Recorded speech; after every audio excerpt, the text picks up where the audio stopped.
সবাইকে জানাই শুভ ষষ্ঠী আইপি নোম্যাডসের তরফ থেকে। সকালবেলা চলে এসেছি সদল বলে সিনেমা দেখতে, রঘু ডাকাত।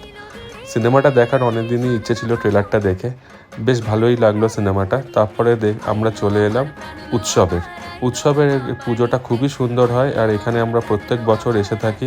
অনেক রকম স্টল হয়, আর পুজোটা ছোট্ট হয় কিন্তু খুব ভালো হয়, আর খুব আন্তরিকতা থাকে এই পুজোর মধ্যে। এসে গেলাম ভোগ খেতে। ভোগে অনেক রকমই আইটেমস ছিল। ভোগ টোগ খেয়ে বাড়ি এসে সন্ধেবেলা চলে গেলাম হোয়াইটফিল্ডের পুজো দেখতে। হোয়াইটফিল্ড কালচারাল অ্যাসোসিয়েশনের পুজোটাও এবারে খুব বড় করে হয়েছে, আর প্যান্ডেলটাও বেশ ভালো হয়েছে মোটের ওপর। এবারে করেছে ওরা কেদারনাথের মন্দির। বেশ ভালোই লাগলো প্যান্ডেলটা, আর ঠাকুরটাও বেশ এবারে অনেক বড় করেছে অন্যবারের থেকে।